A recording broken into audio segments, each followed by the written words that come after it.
am happy to be here in Addis Ababa. We shall lay here the foundations for the Continental Union of African States. The Organization of African Unity, the OAU, was created in 1963 by the first independent African states. Its purpose was to liberate the continent from colonialism and apartheid and to promote greater unity and development. In April 1994, after 30 years of armed struggle, one of OAU's objectives was realized when Nelson Mandela was elected the first black president of South Africa.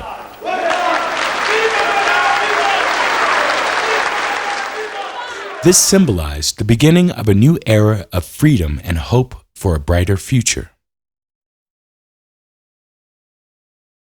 However, the celebrations of this achievement were soon to be overshadowed as Africa awoke to the human catastrophe embodied in the genocide in Rwanda that very same year.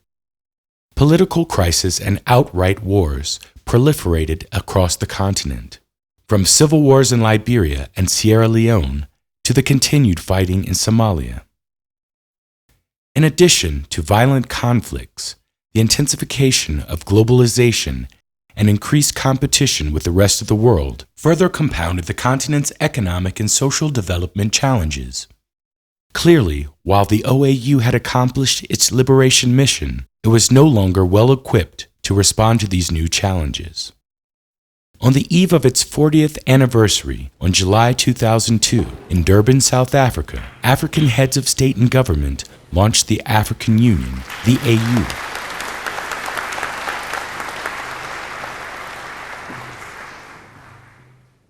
I think we have inaugurated the African Union with the necessary enthusiasm to make sure that this new baby grows and becomes a very strong person. While the AU departed in many respects from the OAU, its core values of peace, unity, freedom, and development remain as set by the OAU founding fathers in 1963. The OAU Charter remains ever alive, anchored in the constitutive act of the African Union. The most immediate objective of the Union is the quest for an Africa at peace with herself and the rest of the world, where all Africans are free from fear and from want.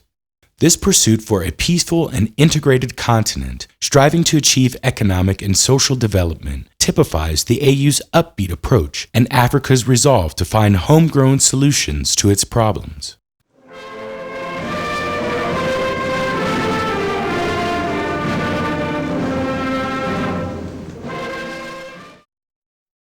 Conscious that without peace there can be no meaningful development, the first 10 years of the AU's existence have seen it invest most of its resources to making peace happen on the continent. In 2003, the protocol relating to the establishment of the Peace and Security Council entered into force, putting into place an African Peace and Security Architecture, the APSA. The APSA constitutes a legal and institutional framework from the prevention, management, and resolution of conflicts, and post-conflict reconstruction and development. As APSA's main pillar, the Peace and Security Council, the PSC has the primary responsibility for the maintenance of peace and security in Africa. The 15 members of the PSC, elected on a regional basis, act on behalf of the entire membership of the AU, and its decisions are binding on all African stakeholders. The second pillar of the APSA is a Continental Early Warning System, or CEWS. This links regional early warning systems to monitor potential threats to peace or escalation of conflicts across the continent. The CEWS reports to the PSC and the chairperson of the AU Commission. The AU Situation Room is a monitoring center where all this information converges.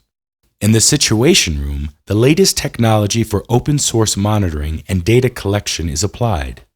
Hundreds of thousands of bytes of data are processed every minute, keeping analysts updated and ready to alert policymakers in case of an impending crisis.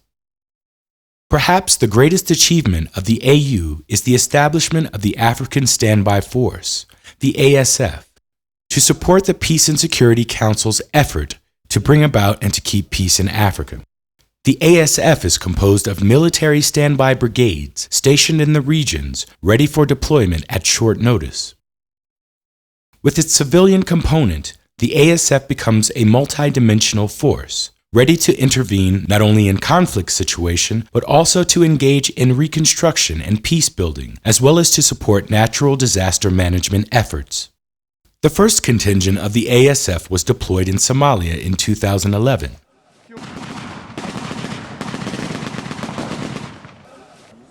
Conflict prevention and peaceful settlement of disputes within and between AU member states was among the core principles of the OAU and today continues to guide AU's actions in the area of peace and security. The Panel of the Wise, an advisory body composed of eminent African personalities with a record of engagement for peace and development in Africa, became fully operational in 2008.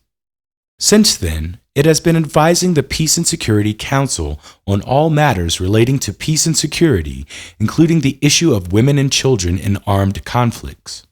The panel has also been active in conflict mediation, particularly in electoral crisis prevention. Building on its relationships with the regional economic communities and regional mechanisms for peace and security, the RECs, as spelled out in the Memorandum of Understanding signed between the AU and the RECs in 2008. The APSA emerges as the Pan-African peace and security regime with the promise to bring about lasting peace throughout the continent. The regional economic communities are an integral part of the African Union.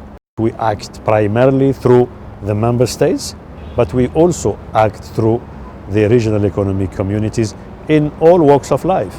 In the same vein, the peace and security clusters of the Pan-African Parliament and of the civil society body, ECOSOC, as well as the African Commission of Human and People's Rights, all strive to live up to the expectations of African citizens by cementing unity amongst its people and creating a strong spirit of partnership with both African and non-African stakeholders. Peace, indeed, is a collective responsibility, and the whole of humanity has a stake in a peaceful and prosperous Africa.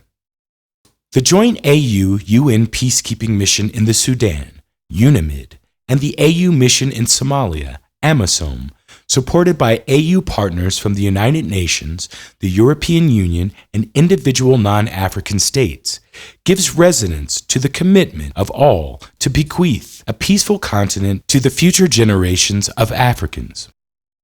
In a bid to give added momentum to peace efforts in Africa, AU heads of state and government declared 2010 as the year of peace and security in Africa and launched the Make Peace Happen campaign, committing themselves to deal once and for all with the scourge of conflicts and violence on our continent, acknowledging our shortcomings and errors, committing our resources and our best people, and missing no opportunity to push forward the agenda of conflict prevention, peacemaking, peacekeeping, and post-conflict reconstruction. The African Union has engaged role models to inspire and mobilize Africans to make peace happen. During the launch of the Make Peace Happen campaign, the African leaders declared, "We simply cannot bequeath the burden of conflicts to the next generation of Africans."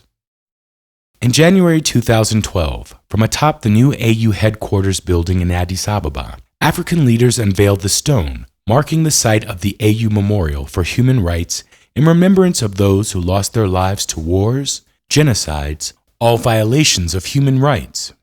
From the Red Terror in Ethiopia, the genocide in Rwanda, the fight against apartheid in South Africa, civil wars in West Africa, in Sudan and Somalia, in sum, all human catastrophes the continent has undergone.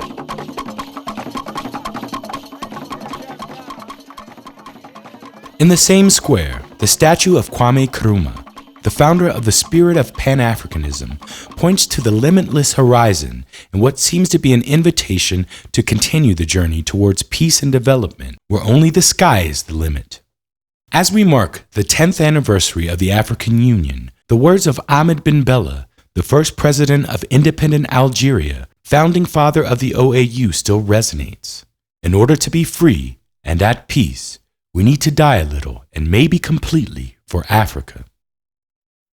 Ahmed bin Bella was the president of the AU Panel of the Wise at the time of his demise in March 2012. He indeed died seeking peace for Africa. Every year on International Peace Day, 21st September, Africans put their talents to the service of peace in Africa. Warring parties observe ceasefire, villages organize football games for peace, children learn peace lessons in class. They all share the common goal of experiencing peace across the continent for at least one day. In a moment of unity and collective consciousness, it is our hope that if we can make peace happen on one day, then we can move closer towards realizing a lasting peace. What about you? What will you do to make peace happen?